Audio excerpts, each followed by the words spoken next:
ke-10. Tak ingin melihat kakak iparnya semakin sakit, Galih membawa Rima untuk menjauh dari tempat ini dan masuk ke dalam mobil untuk dibawa pulang. Meski kenyataannya pilu, mengikuti langkah Ellen semakin memberi keyakinan untuk langkah apa yang akan ditempuh selanjutnya. Sementara Ellen melepaskan pelukannya pada Gayatri, ia menundukkan wajah seraya memegang lengan wanita yang begitu ia cintai selama bertahun-tahun. Maaf, sekuat tenaga aku menahan diriku, tapi sepertinya aku tak kuasa untuk tidak mencintai Rima.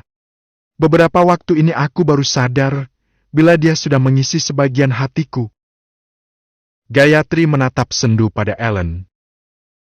Pada akhirnya aku berdiri di sini dan tidak mendapatkan apa-apa. Semua meninggalkan. Ellen terdiam, setelah beberapa saat hening dan hanya terdengar suara angin berembus. Aku antar kamu pulang dan bersihkan lukamu.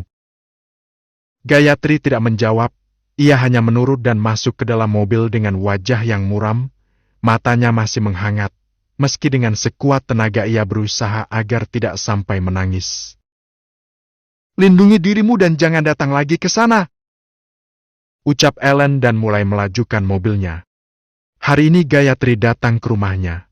Karena 1 hari sebelumnya ia mendapat kabar bila sang ibu sakit. Tapi kemalangan menimpanya, sang kakak tiri mabuk dan marah ketika dirinya tak memberi uang. Meski akhirnya berhasil melarikan diri, tapi ia mendapatkan banyak luka. Gayatri membawa dirinya bersandar dengan nyaman seraya memejamkan mata. Ia merasa semesta sedang bermain-main dengannya. Tuhan tak pernah menyayanginya, hadir pada semesta yang sedikit pun tak pernah berpihak. Ada waktu di mana ia merasa begitu marah pada takdir ketika melihat kehidupan Rima begitu indah dan sempurna, ia memiliki apapun. Sakit, hancur, terluka.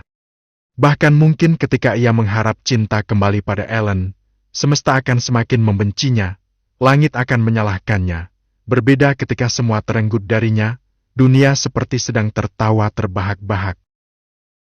Aku belikan makan untukmu, ucap Ellen. Tidak perlu. Aku tak lapar. Jangan keras kepala, Gayatri tidak menjawab, ia masih bersandar dan memejamkan mata. Ketika hampir tiba di apartemen, Ellen menepi dan masuk ke dalam minimarket. Tunggu di sini sebentar. Tak berapa lama Ellen kembali dengan membawa 1 kantong kresek besar. Ada obat-obatan untuk luka di wajahnya. Kemudian ia mengantar sampai ke apartemen. Sementara Rima tak mau diajak ke rumah sakit, ia pun tidak ingin pulang ke rumah dan ingin menepi. Kamu masih sakit dan butuh perawatan, ucap Galih.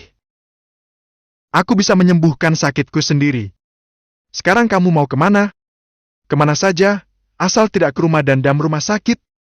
Ke rumah ibu, mau? Gila kamu! Jujur saja dalam situasi seperti ini membuat Galih dilema. Aku tidak mau bertemu Ellen, aku yakin setelah ini dia ke rumah sakit, tidak mendapatiku di sana, pasti dia pulang ke rumah. Galih diam, ia masih berpikir dan mencari solusi. Rima memejamkan mata, merasakan rasa berat di kepalanya yang menjadi, tubuhnya kembali terserang demam dan ia mulai menggigil. Kamu baik-baik saja? Tanya Galih kembali panik.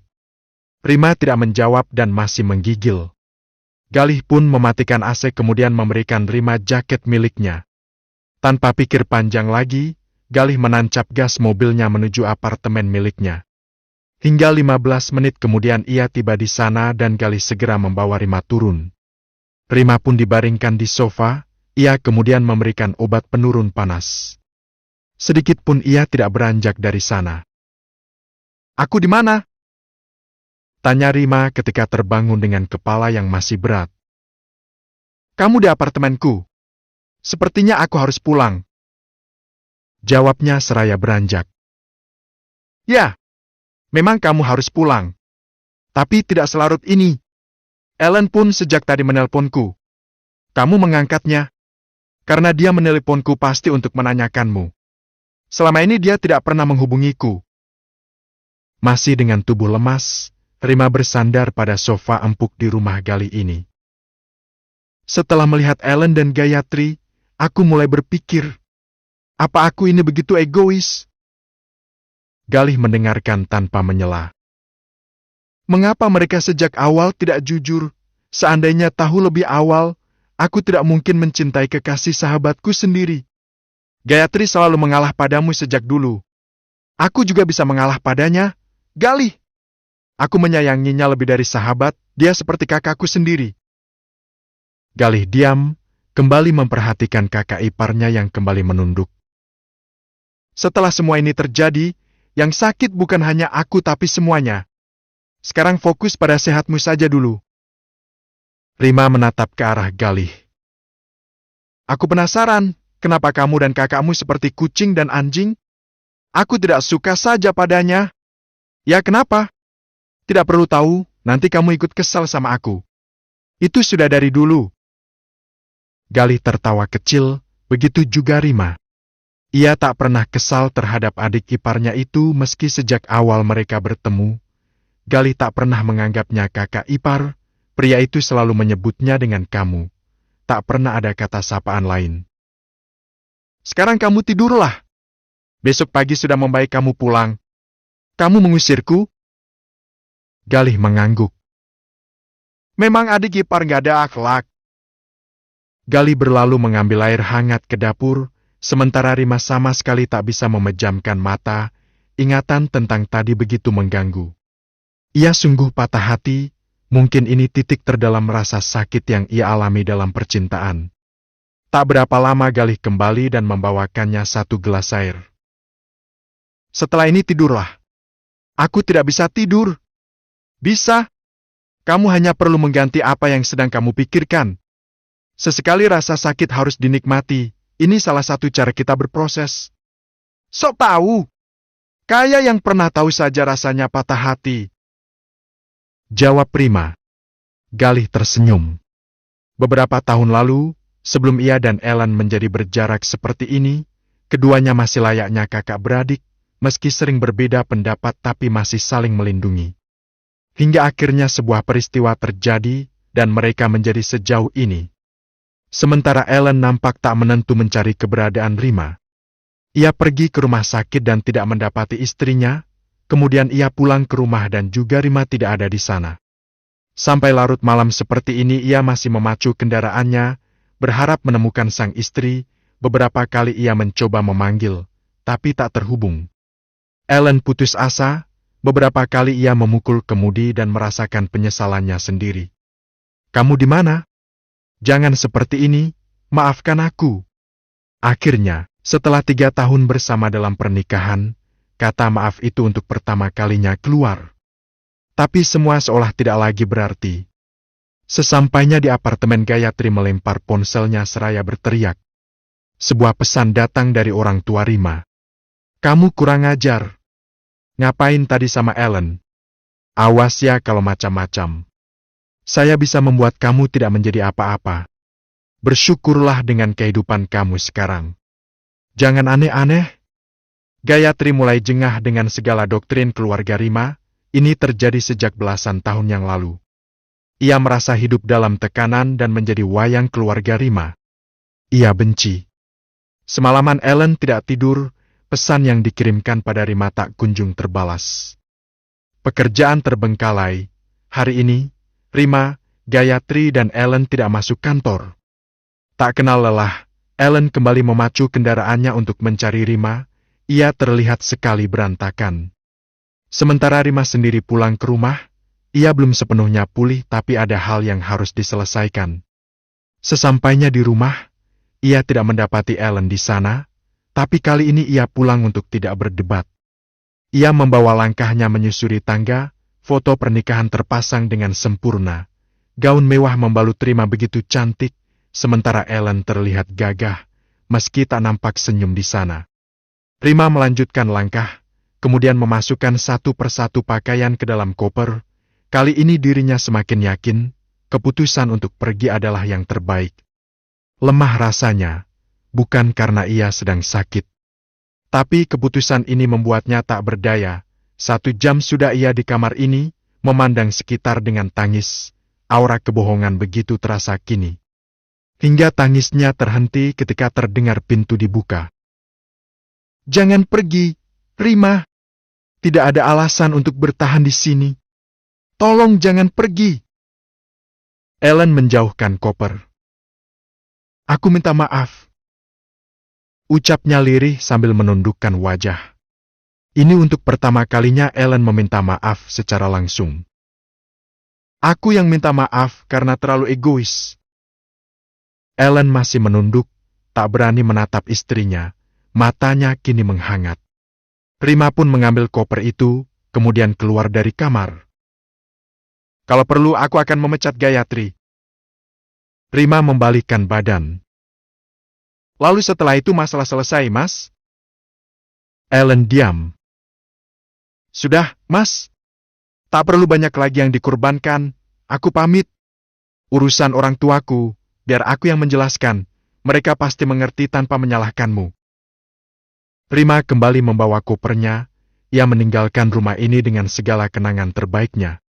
Sementara Ellen hanya mematung melihat punggung Rima berlalu dengan mata merah, tangannya mengepal. Bagian 11.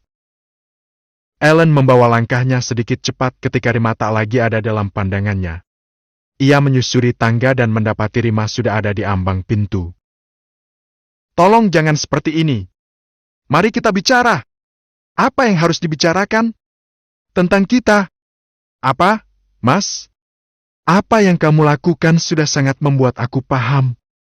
Kamu meninggalkanku untuk dia bahkan ketika aku terkulai lemas tidak berdaya. Kamu memeluknya, menenangkannya. Ingat tentang aku." Ellen tak sanggup bicara. Satu hal yang akhirnya ia ketahui, kemarin Rima mengikutinya. "Maka dari itu, mari kita bicara. Ada beberapa hal yang memang harus dibicarakan. Ada hal yang cukup dengan diam dan semuanya selesai. Aku memilih diam." Rima melepaskan pegangan tangan Ellen dan kembali membawa kopernya, lalu masuk ke dalam mobil, kemudian pergi meninggalkan rumah megah yang Ellen beli tanpa sedikit pun bantuan dari orang tua Rima. Ellen menatap nanar selepas Rima masuk ke dalam mobil dan mulai hilang dari pandangan. Ia mengepalkan tangan dengan segala perasaan yang berkecamuk. Kenapa akhir yang diharapkan justru menjadi ketakutan yang begitu saja hadir? Rima memutuskan untuk menepi di apartemen milik orang tuanya, sendiri saja mengisi waktu untuk menenangkan diri. "Terima kasih bantuan yang kemarin, Galih. Aku sudah membaik sekarang." Rima membalas pesan yang sebelumnya dikirim sang adik ipar. "Kamu di mana sekarang?"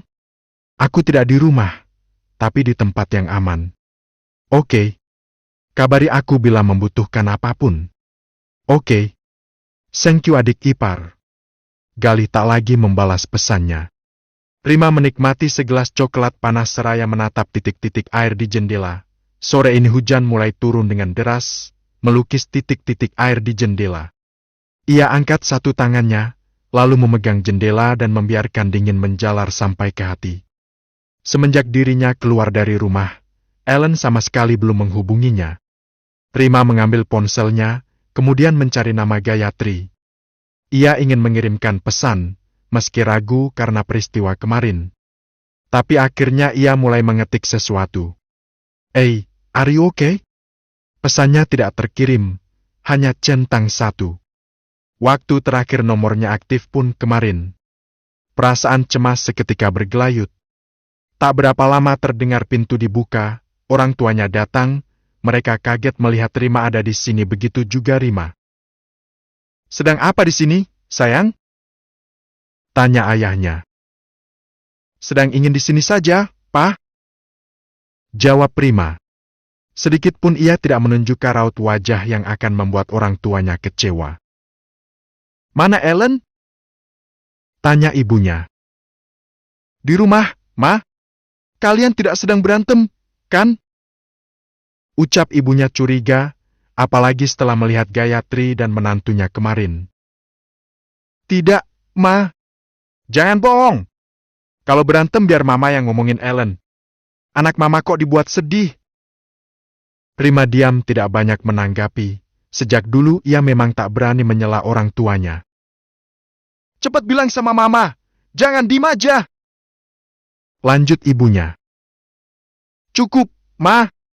Pernikahan tidak selalu tentang kebahagiaan, romantis dan bahagia. Kalaupun sesekali Rima atau Ellen merasakan sedih, bukankah itu cara terbaik untuk berproses? Tapi papamu selalu membuat mama bahagia. Tidak semua kisah bisa disamaratakan. Mama harus sepenuhnya sadar, bila aku dilahirkan maka lengkap dengan bahagia dan rasa sedih. Tapi mama tidak mau kamu sedih. Rima menghela napas panjang dan mendekati ibunya, ia kemudian bergelayut di tangannya. Rima tahu, Rima sangat merasakan bagaimana mama sayang sama Rima. Tapi biarkan Rima menikmati segala proses kehidupan, agar Rima tidak menjadi egois. Ibunya kini membuang napas kasar, kemudian merengkuh sang putri. Sebagai ibu mungkin sudah naluri untuk menjaga agar anaknya tidak merasa sedih atau sakit. Tapi Rima memang butuh waktu untuk berproses. Ellen menemui adiknya di rumah sakit. Mereka bicara di sebuah kantin dengan suasana yang dingin. Katakan padaku, kemana kamu malam itu bersama Rima? Tanya Ellen tanpa basa-basi. Mengapa bertanya padaku, bukankah kamu suaminya? Jangan banyak basa-basi. Jawab saja. Dengar. Rima adalah tanggung jawabmu. Tak perlu melibatkan orang lain. Kalau tidak bisa mencintainya, lepaskan saja. Jangan dibuat menderita terlalu lama.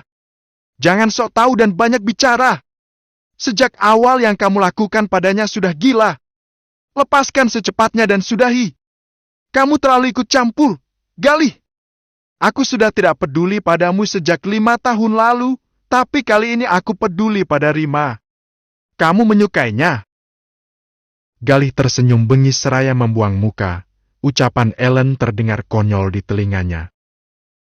Jawab saja kalau menyukainya. Kamu selalu tak pernah menang melawanku sejak dulu. Cuma 15.000. Galih beranjak dari duduknya, 15.000? kemudian merapikan jas putih dan kembali meletakkan kursi pada posisinya. Kamu salah orang kalau terus menyakiti Rima. Jangan jadi pria brengsek dan pengecut. Jangan mengulang kesalahan 5 tahun lalu. Galih pun beranjak pergi dan meninggalkan kakaknya begitu saja. Ellen mengepalkan tangan, adiknya itu masih saja menabuh genderang perang. Dendamnya tidak pudar, masih saja membara. Sementara Gayatri menghabiskan sepanjang hari di bawah selimut, ia membiarkan lukanya begitu saja. Ia tak mencicipi makanan sejak kemarin.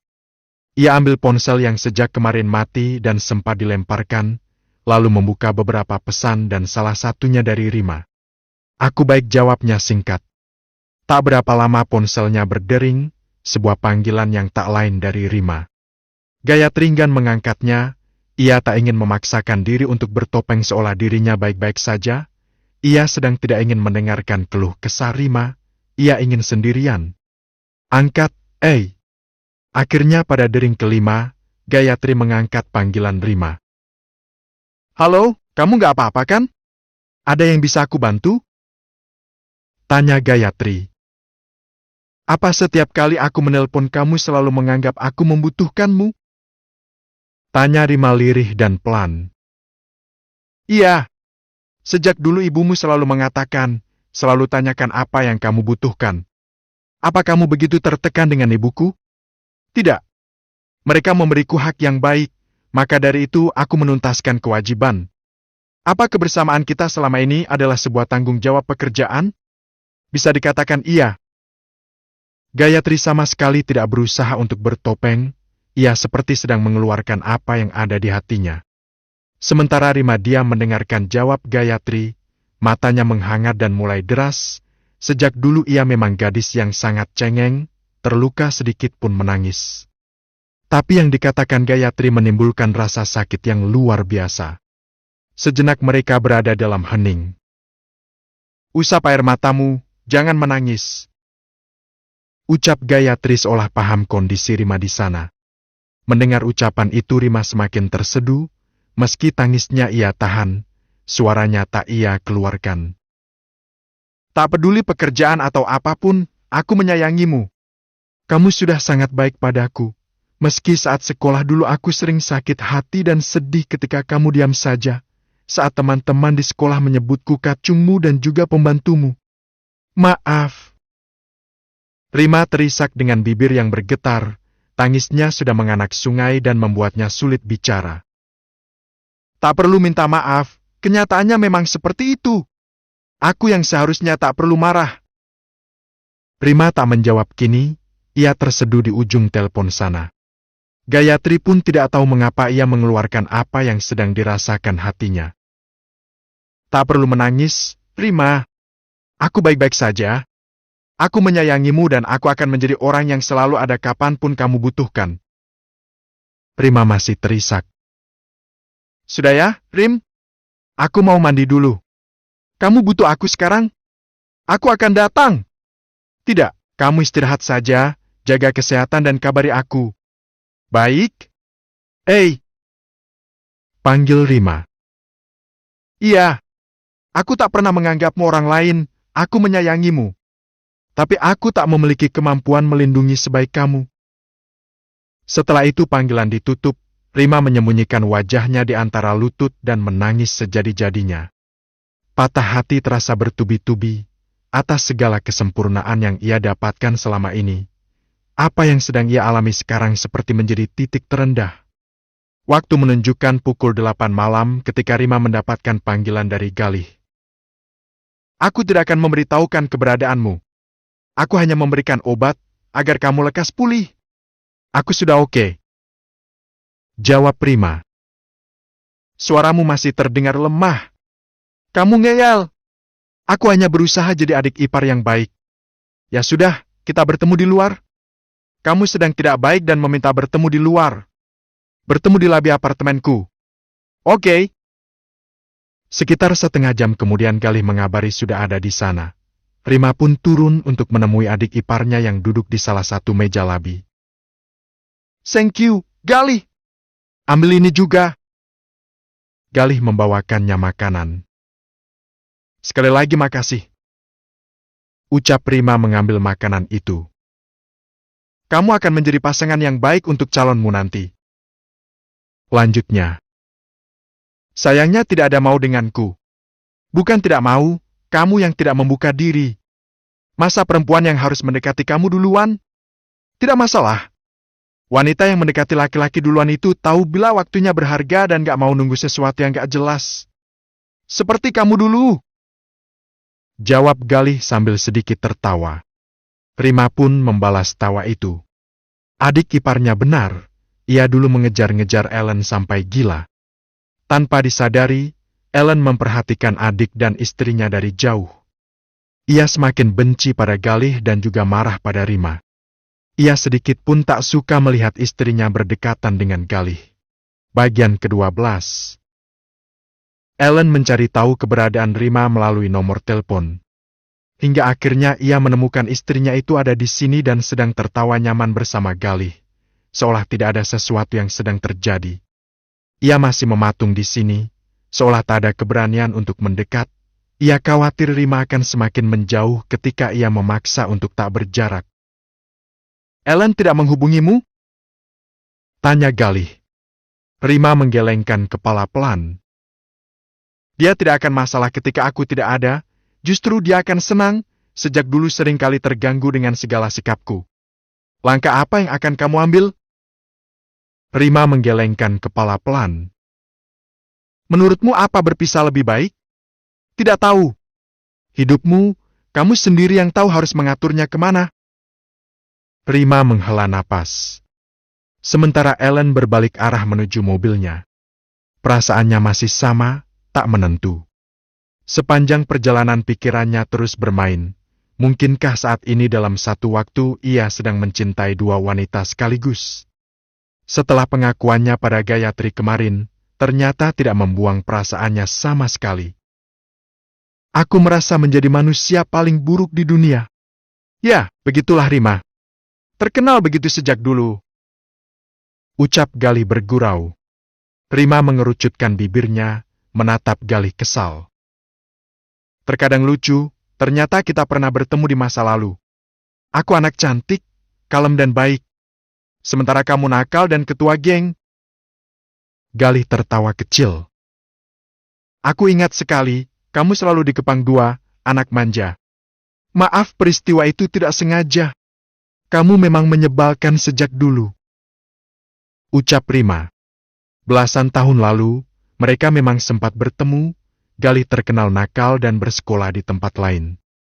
Suatu ketika, ia pernah tak sengaja menabrak Rima dengan sepeda, membuat gadis kelas 1 SMA itu menangis dengan beberapa luka. Galih memang minta maaf, tapi ia tetap saja menyalahkan Rima yang jalan tidak hati-hati. Baiklah, aku pulang dulu. Pamit Galih. Rima mengangguk. Galih pun beranjak dari duduknya, diikuti Rima. Jadilah wanita hebat. Bukan karena kamu cantik dan kaya, tapi menjadi wanita yang mampu menyelesaikan segala masalahnya, juga mampu melukis kekuatan pada waktu di mana dirimu merasa begitu sangat lemah. Rima kembali mengangguk, meski wajahnya kini temaram, gurat luka itu tidak luntur. Kemudian Galih pergi meninggalkan tempat ini dan Rima pun naik menuju apartemennya. Begitu juga Ellen, ia yang mulai kehilangan arah, kembali ke rumah dan mau tak mau menikmati sunyinya rumah ini tanpa. Ia merutuki diri, membenci egonya yang tinggi, mengapa untuk sekadar mengirim pesan pada Rima pun sulit ia lakukan. Hingga saat ini ia terus menunggu Rima memberi kabar terlebih dulu, ia benci dan kesal dengan keegoisannya sendiri. Setelah beberapa hari memilih untuk menepi, pagi ini Rima pergi ke kantor ditemani rintik hujan yang sudah turun sejak subuh tadi. Ia memacu mobilnya dengan kecepatan sedang, menikmati bulir air hujan yang berbentuk titik-titik air di balik jendela kemudinya. Seharusnya menjadi pagi yang menyejukkan, tapi hujan kali ini berbeda. Sesampainya di kantor dan membuka pintu ruangan, Rima mendapati Gayatri sudah ada di sana. Kamu sudah membaik? Ku dengar kemarin demam. Tanya Gayatri yang langsung berdiri ketika melihat Rima datang. Aku baik-baik saja. Jawab Rima. Ia bahkan tidak menanyakan bekas luka di wajah Gayatri. Bukan karena tak peduli, Rima merasa ini bukan waktu yang tepat. Tak berapa lama Ellen pun datang, Rima langsung menyalakan komputernya dan tidak menegur Ellen sedikit pun. Siang ini ada pertemuan dan ini berkas yang harus ditandatangani. Ucap Gayatri seraya membawa beberapa dokumen. Ellen mengambilnya, setelah ditandatangani ia kembalikan lagi pada Gayatri. Kamu sudah membaik? Tanya Ellen pelan, tapi masih bisa didengar Rima, meski raut wajahnya terlihat biasa saja tapi hatinya berkerut. Gayatri tidak menjawab dan hanya mengangguk. Kemudian setelah itu ia menghampiri meja Rima dan juga meminta tanda tangannya. Lalu meninggalkan ruangan ini untuk keperluan lain. Kamu sudah membaik, Rima? Tanya Ellen ketika mereka kini hanya berdua. Rima hanya mengangguk dengan mata yang masih fokus pada layar komputer. Kamu tinggal di mana? Mas tidak perlu tahu, aku sedang menenangkan diri. Selama mereka terpisah, sama sekali tidak ada komunikasi di antara keduanya. Mama kemarin menghubungiku. Tak perlu direspon. Jawab Rima singkat. Ellen beranjak, lalu mendekat pada istrinya. Ia berdiri tepat di belakang kursi di mana Rima duduk. Dasiku tak rapi, tolong rapikan. Rima menghela napas panjang, suaminya seperti sedang menguji. Kamu bisa membetulkan sendiri. Tanganku tidak sebaik tanganmu. Ia menghentikan aktivitasnya sejenak, kemudian memutar kursi. Nunduk sedikit. Ellen pun membungkukkan tubuhnya, hingga jarak mereka kini begitu dekat. Rima mulai membawa tangannya merapikan dasi yang Ellen pakai, seperti kebiasaan setiap pagi yang ia lakukan sebelum masalah ini datang. Jarak mereka kini begitu dekat, entah dorongan dari mana, seketika Ellen mengecup bibir manis istrinya membuat Rima terperanjat kaget. Meski hanya hitungan detik, kejadian baru saja kembali membuat jantung tak karuan. Belum selesai dasi dirapikan, Rima membawa kursinya mundur. Ini di kantor, Mas. Jangan macam-macam. Tidak ada yang melihat. Pokoknya jangan macam-macam. Rima salah tingkah. Wajahnya bersemu merah. Sejenak ia lupa bila ia sedang begitu luka. Sampai Gayatri datang dan Ellen langsung kembali ke tempat duduknya, sementara Gayatri terlihat heran dan tanpa kata kembali fokus bekerja.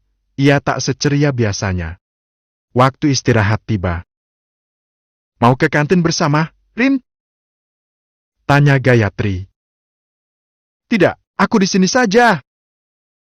Gayatri hanya mengangguk tanpa banyak bertanya. Ellen pun tak kunjung keluar dan justru membawa kursinya mendekat pada Rima. Tanpa banyak berkata, ia membawa kepalanya bersandar pada punggung Rima. Membuat istrinya itu terdiam. Kamu tidak mau pulang? Ucap Ellen pelan. Aku masih ingin sendirian. Aku rindu wangimu yang tersisa di setiap sudut ruangan kamar kita. Rima menghela napas panjang. Aku ingin kamu pulang. Lanjut Ellen. Aku merindukanmu. Katanya lirih. Kamu sudah begitu jahat padaku. Ellen diam, ia semakin membenamkan wajahnya. Sejak awal bersama Rima ia tidak pernah berniat jahat. Takdir tak diharapkan menuntunnya sampai di titik ini dan akhirnya ia merasa terjebak. Aku ingin kamu pulang, Rima. Jawab Ellen masih dengan lirih. Setelah itu tak ada lagi percakapan. Ellen pun tak beranjak dari sandarannya. Gayatri mempercepat langkah meninggalkan kantor seolah berusaha menghindar. Sementara Rima mengikuti langkah sahabatnya itu, tapi Ellen menahannya. Mari pulang bersamaku, aku akan berusaha menjadikan rumah kita lebih hidup. Beri aku waktu, Mas. Ellen mengangguk. Tapi berjanjilah untuk pulang. Rima tak menjawab, ia menatap sejenak mencari ketulusan di mata suaminya kemudian pamit untuk pergi dan hendak pergi ke apartemen Gayatri. Ia ingin bicara banyak dengannya, mendengarkan isi hatinya, berperan sebagai teman yang tidak pernah ia lakukan selama ini. Dirinya pun heran, mengapa sampai saat ini tidak bisa marah ataupun merasa dikhianati oleh Gayatri. Bukalah, aku di depan apartemenmu. Ucap Rima menelpon. Ia sudah berdiri 15 menit di depan pintu. Aku belum tiba di apartemen, kamu masuk saja. Nanti ku kirim passwordnya. Baiklah. Ucap Rima. Panggilan pun ditutup. Setelah itu Gayatri mengirimkan pesan. Rima masuk ke dalam, mengedarkan pandangannya ke sekitar. Gayatri masih sama seperti dulu. Rapi. Matanya tiba-tiba tertuju pada pintu kamar yang terbuka. Ia melihat ke arah sana dan mendapati kamar begitu berantakan, bantal dan selimut berserakan di lantai. Ia pun berinisiatif masuk ke dalam dan merapikannya. Rima tak habis pikir mengapa begitu berantakan, tak seperti Gayatri biasanya. Ia ambil satu persatu yang berserak, ia masukkan batang kotor ke tempat laundry, hingga ia melihat sebuah kotak usang di bawah lemari, ia pun mengambilnya dan tertarik melihat isi di dalamnya. Rima duduk di sisi ranjang, ia buka kotak itu dan tersenyum ketika melihat sebuah foto dirinya dan Gayatri berseragam SMA, terlihat begitu imut. Ia pun melihat foto lainnya, alangkah indah masa itu.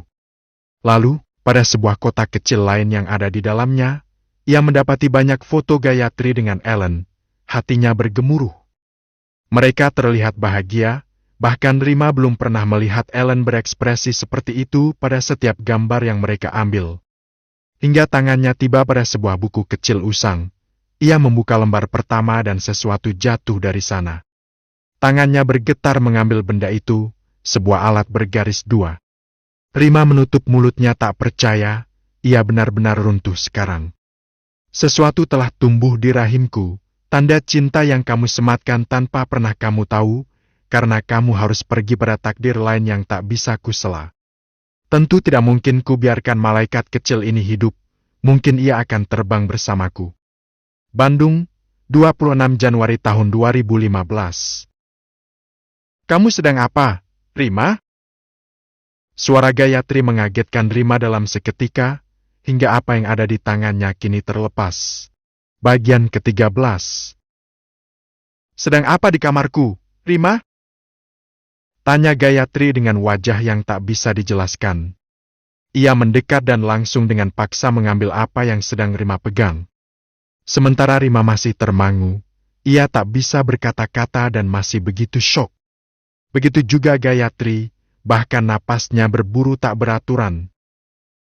Ternyata aku tidak pernah mengenalmu, meskipun belasan tahun kita bersama. Ucap Rima dengan tangis yang tertahan. Ia tak berani menatap Gayatri, rasanya begitu sakit. Sudah kubilang kebersamaan kita hanya sebatas hubungan antara pembantu dan tuannya, jadi aku tidak ada kewajiban untuk memberitahukan masalah pribadiku pada tuanku. Ucapan Gayatri sangat amat membuatnya sakit, sekalipun ia tak pernah menganggap Gayatri orang lain dalam hidupnya. Ia menyayangi begitu tulus, baginya Gayatri adalah orang paling penting. Bagiku, kamu adalah salah satu orang paling penting, aku tak pernah menganggapmu orang lain. Tapi ternyata kamu tak sama denganku. Kenyataannya begitu, Rima. Mau tidak mau, aku adalah orang yang dikirim ibumu, menemanimu dan kemudian dibayar. Aku butuh uang. Rima menatap sahabatnya itu dengan tegak, meski mata memerah dan sisa air mata masih terlihat pada bola matanya yang indah. Berarti sekalipun kamu tak pernah menyayangiku, tak pernah menganggapmu saudara? Gayatri diam, tangannya mengepal pada tespek usang beberapa tahun yang lalu. Ia sama sekali tak berani menatap Rima. Jawab, Gayatri! Tidak, aku hanya profesional sebagai orang yang bekerja padamu. Rima menghela napas panjang, sejenak terdiam, akhirnya ia pun beranjak, merapikan bajunya dan mengambil tas. Tak lupa ia seka air mata yang sejak tadi terus mengalir. Baiklah, seperti katamu, hubungan kita mulai saat ini adalah rekan kerja, dan aku adalah atasanmu. Ia kemudian melangkah, melewati Gayatri yang hanya diam. Ia pergi meninggalkan tempat ini dengan segenap perasaan hancur. Gayatri masih mematung beberapa saat setelah Rima berlalu, lalu tubuhnya terkulai lemas dan ia beringsut ke lantai, tangisnya berderai dan menganak sungai. Kini ia benar-benar tak punya teman setelah Rima pergi. Ia menyembunyikan kehamilan itu dari Ellen, hingga sampai detik ini pria yang sangat dicintainya itu tidak tahu bila dirinya pernah hamil. Kala itu, ia sengaja tak memberitahu Ellen, karena kekasihnya itu sudah direncanakan bertunangan dengan Rima. Ia takut Ellen akan membatalkan semuanya dan akhirnya menjadi kacau. Gayatri tahu betul, Ellen tak mungkin membiarkannya hamil sendirian. Ia pasti bertanggung jawab. Hingga, dosa terbesar sampai saat ini yang tak pernah hilang dari hatinya ketika harus membunuh anaknya sendiri. Sebelum melajukan mobilnya, Rima menangis sesenggukan seraya menyembunyikan wajahnya di balik kemudi setir, setelah itu menancapkan gas meninggalkan parkiran. Puluhan panggilan dari Ellen tidak ia hiraukan. Rima justru mengarahkan mobilnya ke tempat lain, bukan ke apartemennya. Ada apa malam-malam begini datang ke sini? Tanya Galih. Rima tidak menjawab dan masuk ke dalam, lalu mendaratkan tubuhnya di sofa. Katakan padaku, Galih. Apa kamu tahu siapa mantan pacar kakakmu? Aku sudah tidak ingin tahu tentangnya sejak lama. Jawab Galih seraya mengangsurkan gelas berisi air putih. Kamu sekali saja jujur padaku bisa gak sih? Rima meninggikan suaranya. Galih menghela napas panjang, kemudian membawa dirinya bersandar pada sofa. Ia menatap Rima penuh tanya tanpa berkedip. Rima membuang muka. Aku mengetahui rahasia besar hari ini. Sumpah aku mencintai kakakmu. Tapi kenapa semua menjadi rumit dan sulit? Cintai Ellen dengan ketulusan, tapi jangan membuatmu buta, Rima. Caramu memberi sudah bisa kupastikan bila kamu tak pernah main-main, mencintai tanpa syarat. Tapi kamu juga harus mengetahui batasnya ketika kamu memang tidak dihargai. Ucap Galih. Lalu aku harus apa? Kamu yang tahu. Ellen seperti sedang menarik ulurku. Bahkan hari ini ia terus meminta agar aku kembali. Ia seperti tidak sedang main-main. Hingga akhirnya aku berada pada satu kenyataan. Kembali padanya seperti jangkauan tak terkira. Kamu masih ingin kembali padanya? Hati kecilku ingin. Tapi kenyataan tidak mungkin. Ya, aku tahu. Setelah ini pasti kamu menganggapku bodoh. Aku memang begitu.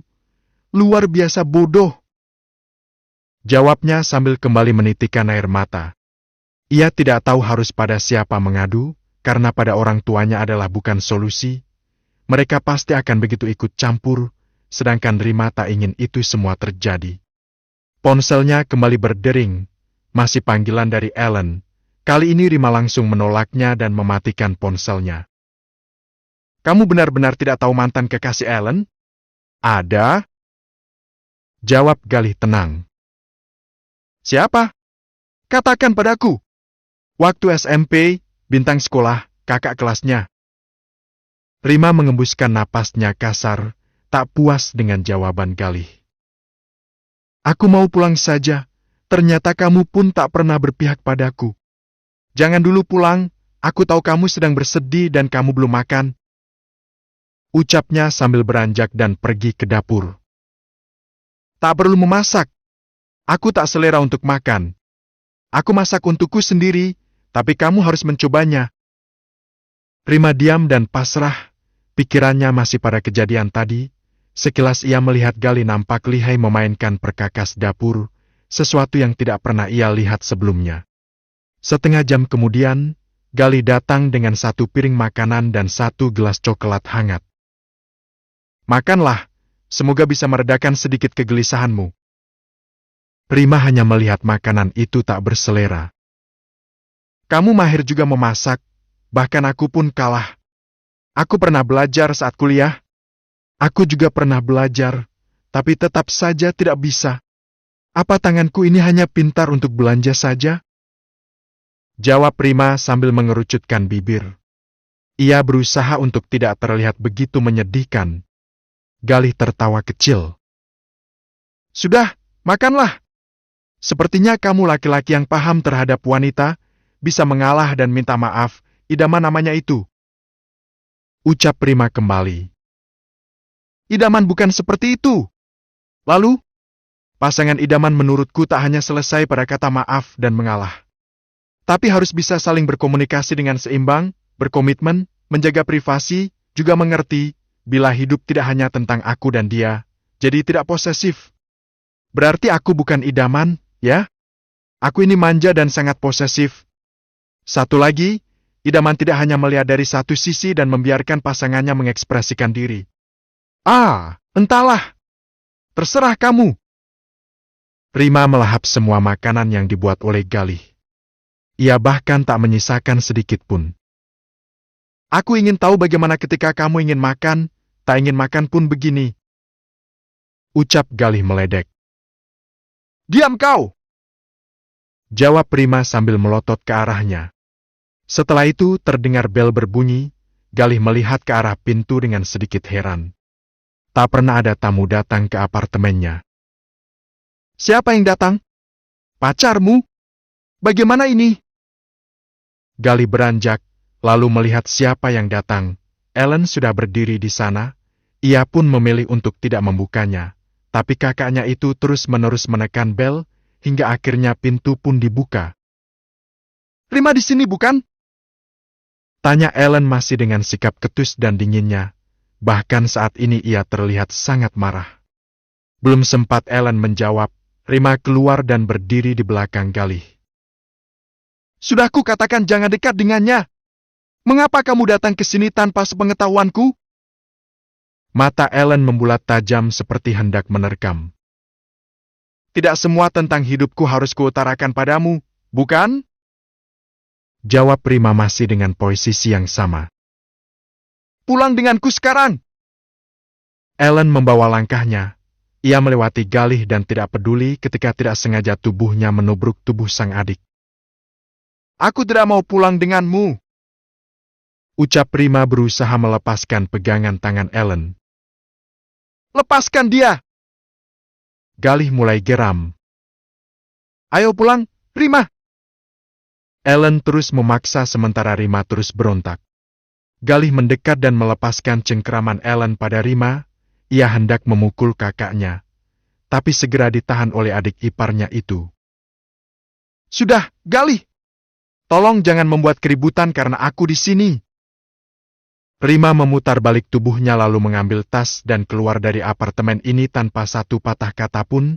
Ellen mengikuti langkah Rima masih dengan tatapan tajamnya pada Galih. Mari pulang denganku. ucap Ellen ketika mereka berada di parkiran. Aku tidak akan pulang denganmu sebelum kamu menyelesaikan masalah dengan Gayatri.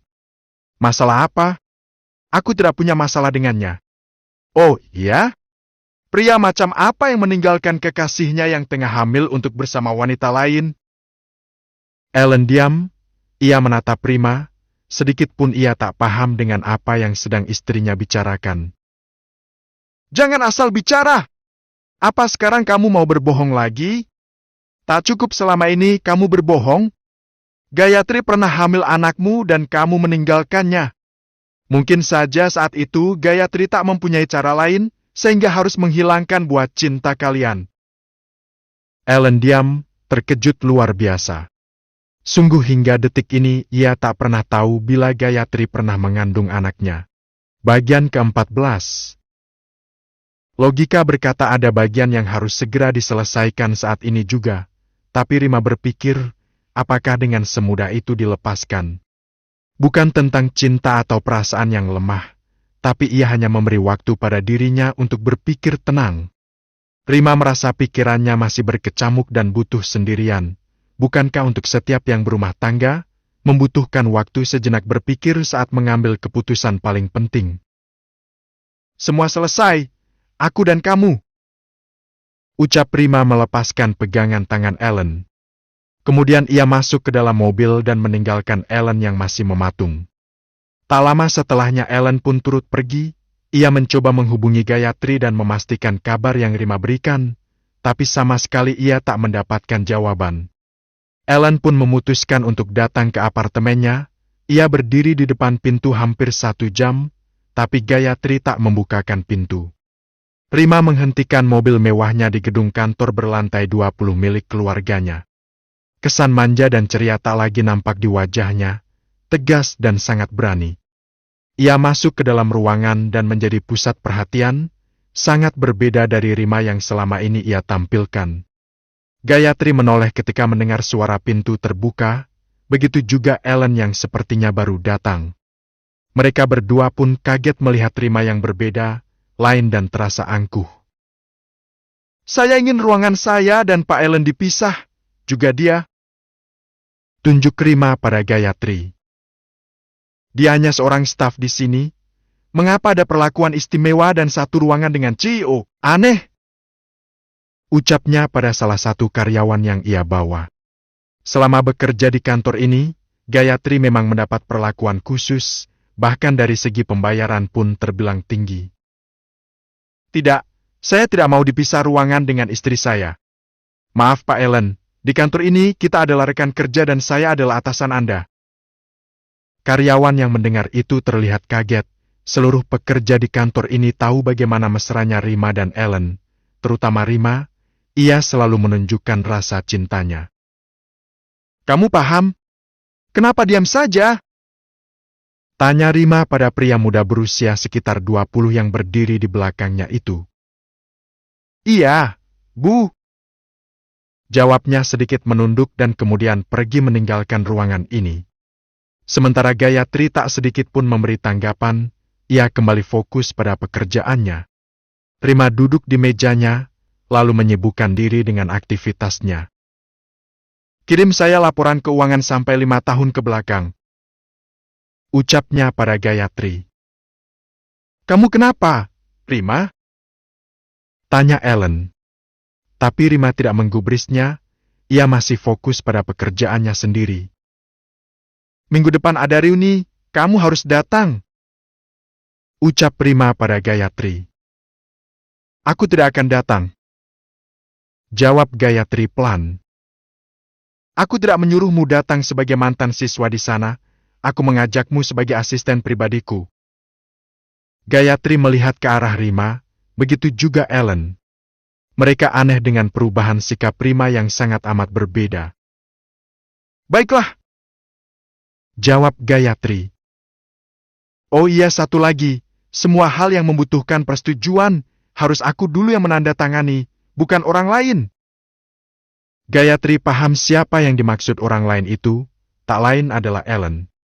Sementara suaminya hanya menghela napas panjang seraya melihat ke arah Rima dengan tatapan yang tajam.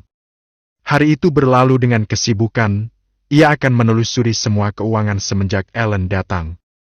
Sedetik muncul dalam benaknya, apa alasan Ellen mau bersama dirinya saat itu? Apakah uang menjadi alasan Ellen menerima kehadirannya?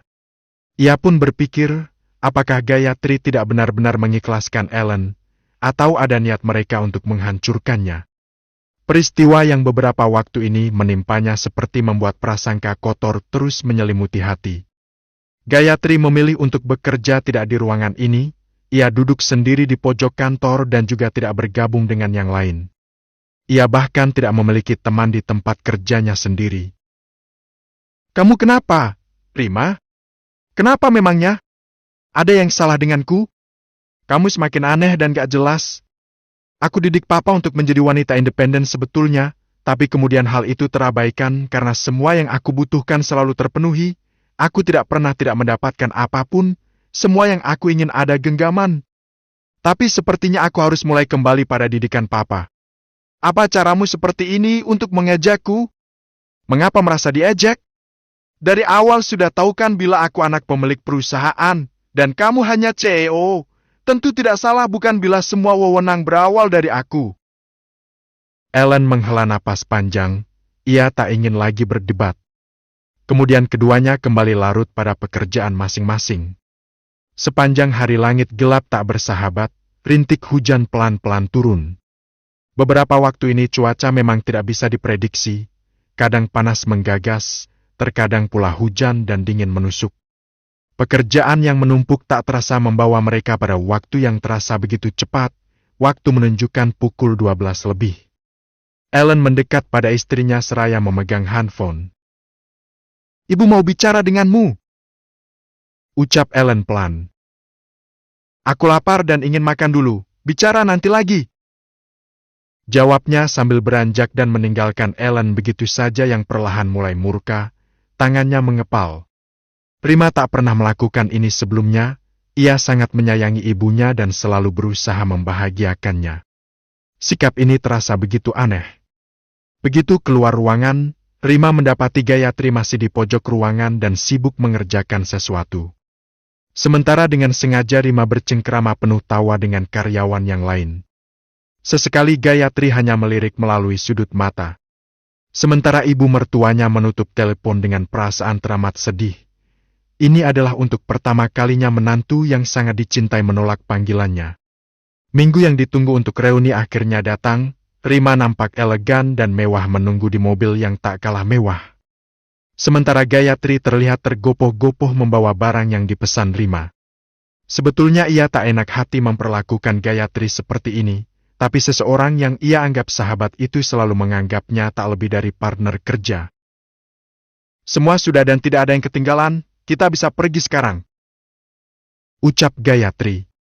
Rima tak menjawab dan nampak asyik melihat ponselnya, ia pun sedang berkirim pesan dengan Galih.